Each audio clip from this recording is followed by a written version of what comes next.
और उसका कल ही मैंने खुलासा किया, लेकिन कुछ अधिक जानकारी मैं देना चाहता हूं। जो देवेंद्र जी ने कहा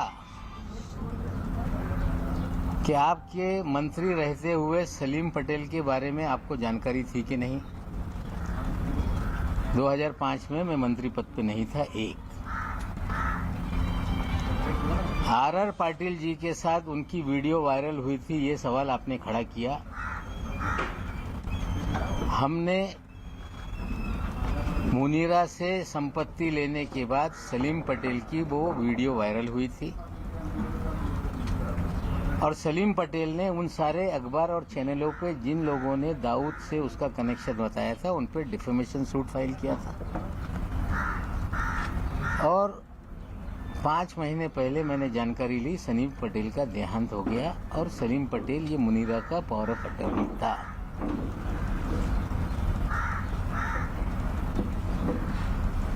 सरदार वली खान के बारे में उन्होंने कहा कि सजा याफ्ता मुजरिम से आपने कोई लेन देन किया है। 2005 में वो कन्विक्टेड नहीं था। जो वॉचमैन वहां पे था उनका लड़का था। 300 मीटर पे 7/12 पे उसने अपना नाम चढ़ा लिया था रेक्टिफिकेशन करने के लिए कोई कागज, वो हमने उनको पैसा दिया था, ये सच्चाई है। लेकिन देवेंद्र जी ने हमें जो लड़ाई में लड़ रहा था या लड़ रहा हूं, जो एनसीबी में निर्दोष लोगों को फंसाने का, हजारों करोड़ की उगाही करने का, कहीं न कहीं देवेंद्र जी उसको डाइवर्ट करने का प्रयास कर रहे हैं। और सिर्फ डाइवर्ट करने का नहीं, उस अधिकारी को बचाने का प्रयास हो रहा है, क्योंकि देवेंद्र जी के उस अधिकारी के पुराने संबंध हैं। 2008 में कोई अधिकारी नौकरी पे आता है और 14 साल से मुंबई शहर छोड़ता नहीं, इसके पीछे क्या राज है? देवेंद्र जी औरों को कह रहे हैं कि अंडरवर्ल्ड कलेक्शन के लोग हैं ये, लेकिन देवेंद्र जी हम आपसे पूछना चाहते हैं कि सारे अंडरवर्ल्ड के लोग, जो अंडरवर्ल्ड कनेक्टेड लोग हैं, जो बड़े बड़े क्रिमिनल हैं, आपने मुख्यमंत्री रहते हुए उन्हें सभी लोगों को जो सरकारी कमीशन है, सरकारी बोर्ड है, उसका अध्यक्ष क्यों बनाया? मुन्ना यादव नाम का एक व्यक्ति जो नागपुर का कुख्यात गुंडा है, जिसपे हत्या से लेके सभी तरह के मामले दर्ज हैं, जो आपका राजनीतिक सारे भय पैदा करने वाला आपका साथी है, उस मुन्ना यादव को आपने कंस्ट्रक्शन वर्कर बोर्ड का अध्यक्ष बनाया था कि नहीं? क्या आपकी गंगा में मुन्ना यादव नहा के पवित्र हो गया था? आपने हैदर आजम नाम के एक आपके नेता को मौलाना आजाद फाइनेंस कॉरपोरेशन का अध्यक्ष बनाया था कि नहीं? क्या हैदर आजम बांग्लादेश के लोगों को मुंबई में बसाने का काम नहीं करता है? क्या हैदर आजम की दूसरी पत्नी जो बांग्लादेशी है, जिसकी जांच मलाड पुलिस स्टेशन ने शुरू की, 24 परगना पुलिस थाने में कागज भेजे गए, बंगाल पुलिस ने भेजा कि ये जो भी बर्थ सर्टिफिकेट है, जो भी कागजात है, ये फर्जी है। पर मलाड पुलिस स्टेशन जब मुकदमा दर्ज कर रही थी तो मुख्यमंत्री के कार्यालय से फोन करके आपने वो मामला दबाने का काम किया कि नहीं? क्या आपके इशारे पे पूरे महाराष्ट्र में उगाही का काम हो रहा था कि नहीं? मामला मुंबई का हो, बिल्डरों के जमीनों का झगड़ा हो, मामला थाना में जाके कंप्लेंट करके दर्ज करके वसूली की जाती थी कि नहीं?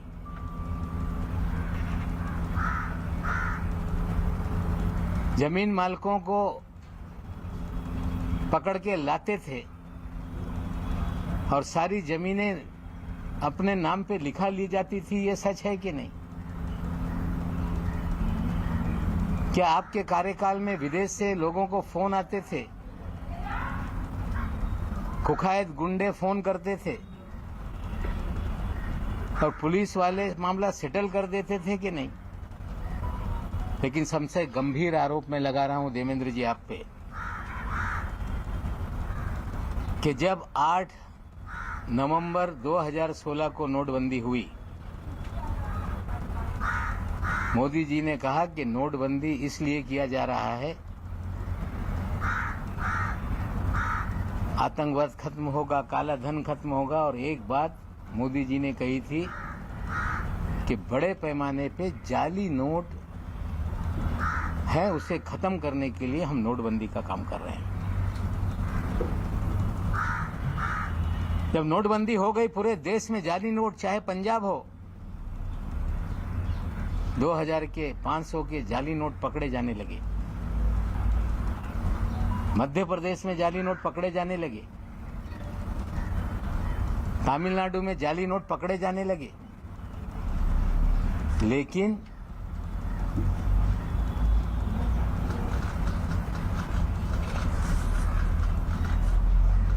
आठ अक्टूबर 2017 तक, लगभग 1 साल तक महाराष्ट्र में जाली नोट का एक भी मामला सामने नहीं आया, क्योंकि देवेंद्र जी के प्रोटेक्शन में जाली नोट का खेल इस महाराष्ट्र में चल रहा था। 8 अक्टूबर 2017 को डायरेक्टर इंटेलिजेंस रेवेन्यू ने बीकेसी में एक छापेमारी की, जिसमें 14 करोड़ 56 लाख रुपए के जाली नोट पकड़े गए।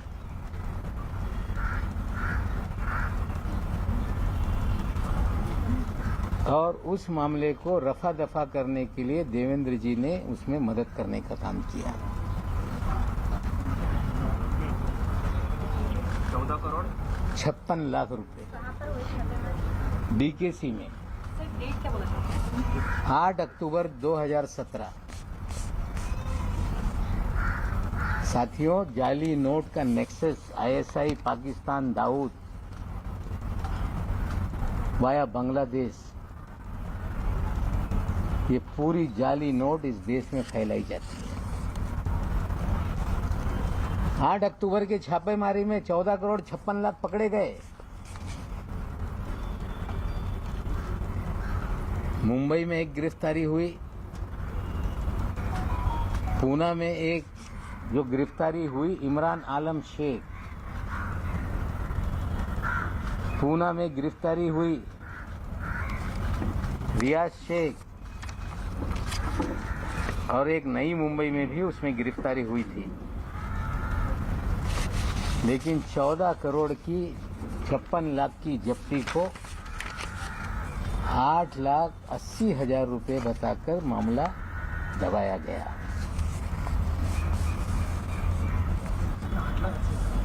8,80,000 बताकर मामला दबाया गया।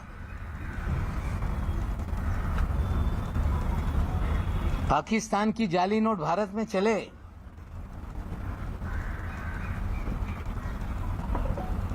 मामला दर्ज हो और उसमें कुछ दिनों में जमानत हो जाती है,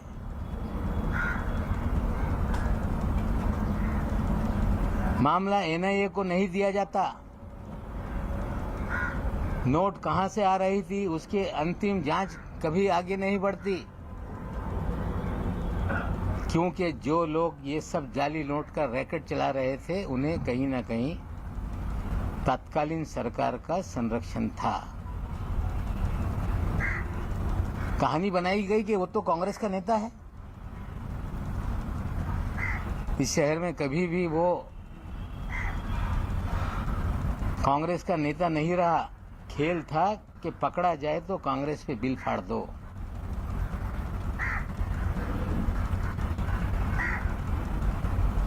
और जो आलम शेख था, इमरान आलम शेख, ये माइनॉरिटी कमीशन 6 महीने के बाद जिसको हाजी अरफात शेख को चेयरमैन बनाया गया, उसका ये छोटा भाई है। हाजी अरफात शेख जिसे देवेंद्र जी ने दल बदल करा के अल्पसंख्यक आयोग महाराष्ट्र का चेयरमैन बनाया था, उसका ये छोटा भाई है। देवेंद्र जी, आप मुन्ना यादव को चेयरमैन बनाते हैं, कुखायत गुंडे को। बांग्लादेशियों को इस शहर के अंदर आबाद करता है, उसको आप minority Maulana Azad finance corporation का चेयरमैन बनाते हैं। और जो जाली नोट का रैकेट चलाता है, कहीं छोटे मोटे कोई कार्ड छाप लेके कांग्रेस का नेता बना देता है, रहता है किसी और पार्टी में, काम आपके लिए करता है, और बाद में आप उसे महाराष्ट्र के अल्पसंख्यक आयोग पद का अध्यक्ष बनाते हो। पूरी तरह से आपने राजनीति का क्रिमिनलाइजेशन किया। हम आपसे पूछना चाहते हैं कि रियाज भाटी कौन है?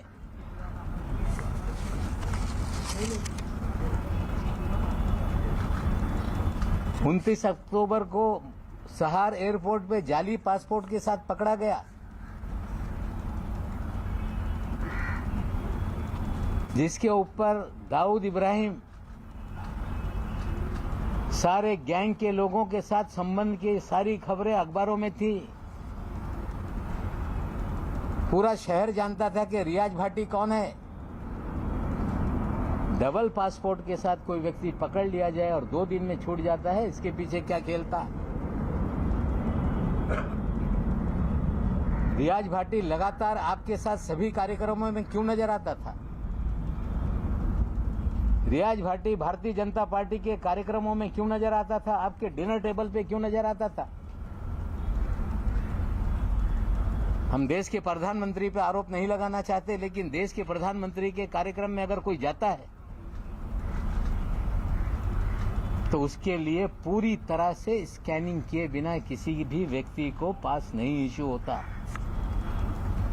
प्रधानमंत्री शहर में आए और रियाज भाटी ने उनके साथ भी तस्वीरें खिंचवाई। क्या ऐसा कारण था बिना स्कूटनी के रियाज भाटी प्रधानमंत्री तक पहुंच गया? देवेंद्र जी, आप मुख्यमंत्री रहते हुए इस महाराष्ट्र में आपने सारे क्रिमिनल लोगों को सरकारी पदों पर बिठाया। जाली नोट का नेक्सस आपने चलवाया। आपने रियाज भाटी के जरिए पूरी उगाही का काम किया।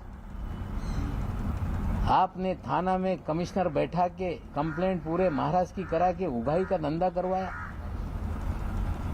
और विदेश से खुखाए गुंडे फोन करके सेटलमेंट पुलिस वाले करते थे। और ये सारा खेल आपके आशीर्वाद से महाराष्ट्र में चल रहा था। आज तो इतना बता रहा हूं, आगे और बहुत सारी काली करतूतें देवेंद्र जी के हैं, मैं लोगों के सामने रखूंगा। तो इसमें देवेंद्र जी का अंडरवर्ल्ड से कनेक्शन कैसे है? रियाज भाटी उनके साथ क्यों घूमता है? 2 पासपोर्ट के साथ अगर कोई अंडरवर्ल्ड का आरोपी एयरपोर्ट पर डिटेन हो जाए तो 2 दिन में कैसे छूट जाता है?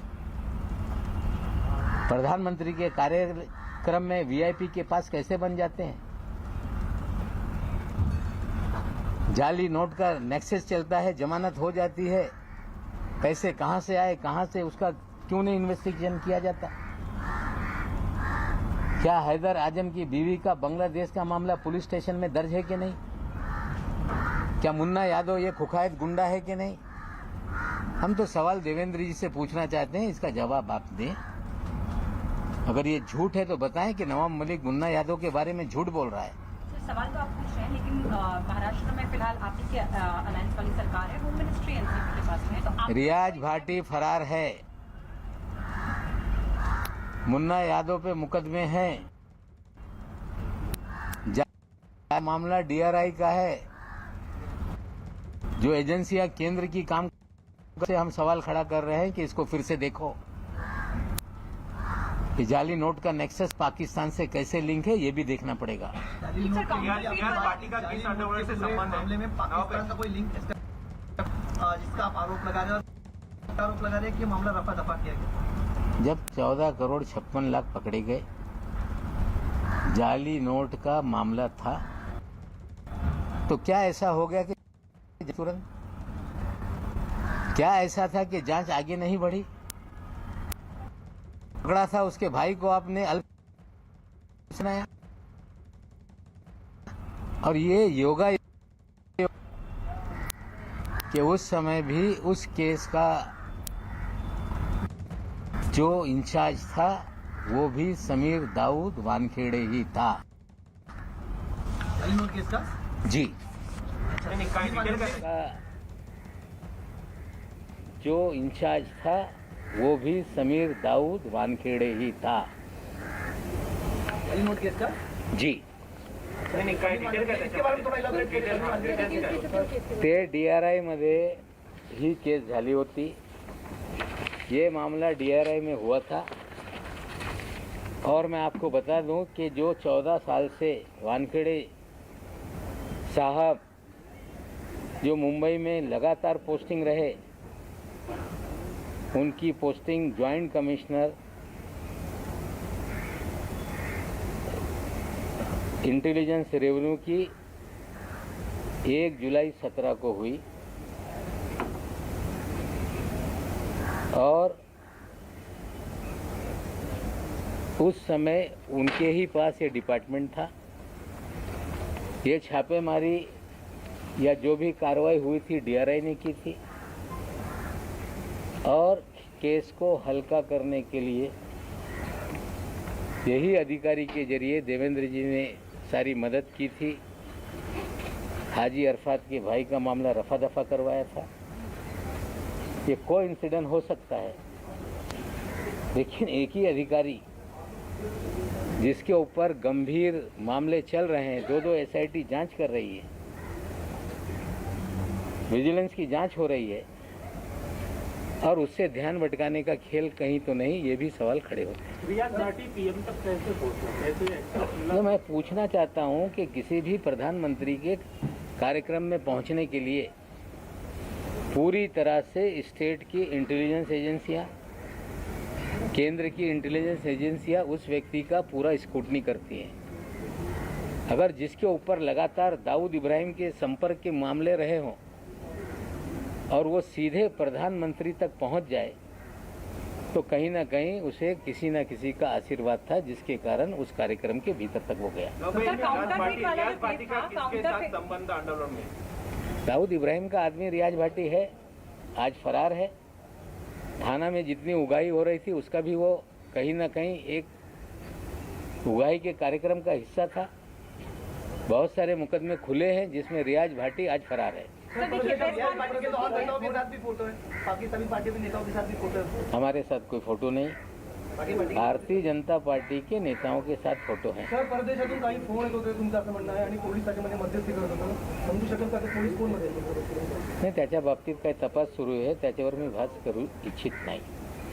सर देखिए सर, कॉन्फ्लिक्ट तक ठीक है, पर एंड आई राइटली सेड कि काउंटरफीट वाला डीआरआई के पास है, बट फिर भी as I earlier also said कि होम मिनिस्ट्री आप ही के पास में है, अगर आपकी पार्टी के पास में है, स्टिल आप लोग कोई इंक्वायरी की जो एलिगेशन देवेंद्र फडणवीस पे लगा रहे हैं, एटलीस्ट स्टेट इंटेलिजेंस एजेंसी तक जो लिमिटेड है वो वाला पार्ट आप लोग इन्वेस्टिगेट कर सकते हैं, राइट? तो you going to write to your own, the home minister who is from your देखिए, party? मैं अगर इस तरह से चीज़ें करूँगा तो लोग कहेंगे कि नवाब मलिक लोगों को फंसा रहा है।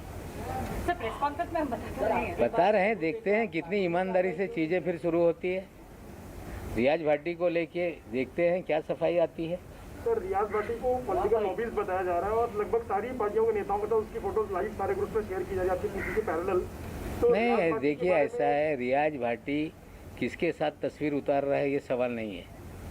सवाल ये है कि 2 पासपोर्ट के साथ अगर कोई एयरपोर्ट पे क्रिमिनल पकड़ लिया जाए तो 2 दिन में कैसे छूट जाता है। सर लेकिन आप लोगों का नेक्स्ट सवाल ये है कि प्रधानमंत्री के कार्यक्रम में कैसे एक्सेस मिल जाती है। तस्वीरें किसी की शादी में किसने उतार ली, मैं ये नहीं कहना चाहता। किसी नेता के साथ उसकी तस्वीरें, ये आरोप मेरा नहीं। मेरा आरोप है कि 2 पासपोर्ट, जाली पासपोर्ट के साथ मुंबई एयरपोर्ट पे पकड़ा गया एक कुख्यात गुंडा, 2 दिन में जमानत हो गई। जमानत तो अदालत से हुई होगी। एक कुख्यात गुंडा जिसके ऊपर लगातार आरोप थे, प्रधानमंत्री के कार्यक्रम के भीतर जो वीआईपी का पूरा अरेंजमेंट था उसमें कैसे पहुंचा। पूरी तरह से देवेंद्र जी का संरक्षण उसको था।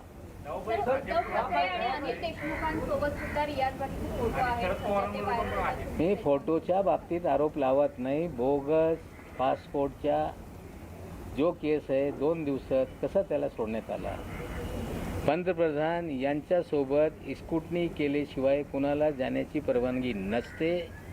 हे त्यांना ॲक्सेस देण्यामागे कोण होतं हे माझे प्रश्न आहे। सर पण त्यांचे अंडरवर्ल्डशी मामला हुआ संबंध है होते तुम्ही म्हणता आहात तर त्यांचे अनिल देशमुख उद्धव ठाकरे यांच्यासोबत देखील फोटो आहेत. तुम्ही या प्रकरणाची चौकशी करण्याची मागणी नाही, फोटोवर मी कधी आरोप लावत नाही। माझ्यासोबत पण कोणी येईल, फोटो काढून जाईल। सार्वजनिक जीवनात लोकांच्यावर फोटो लोक काढताय। मुन्ना यादव हे शासकीय समितीवर अध्यक्ष होते की नाही? हाजी अरफात मायनॉरिटी कमिशनचा चेअरमॅन होता की नाही? आजम हैदर हे मौलाना आझाद फायनान्स कॉर्पोरेशनचे चेअरमॅन होते की नाही? एका पदावर नेमणूक करत असताना पोलिसांकडून रिपोर्ट मागवण्यात येते की नाही? हे सगळं असताना त्यांना संरक्षण देण्यासाठी, इनाम देण्यासाठी या तिघांना बोर्ड आणि कमिशनचा चेअरमॅन करण्यात आला होता। सर याबद्दल मामला हुआ है हे जे नोटा आहेत, जाली नोटा आहेत त्या दाबल्या गेल्या, त्यावेळेस भारतीय जनता पार्टीबरोबर शिवसेना सत्तेत होती। तर ज्या पद्धतीनं देवेंद्र फडणवीसला हे सगळं माहिती होतं त्याप्रमाणे शिवसेनेच्या काही मंत्र्यांना माहिती होतं का? तुम्ही माहिती आहे का? मला माहीत नाही, त्यांना नंतर पक्षांतर करून।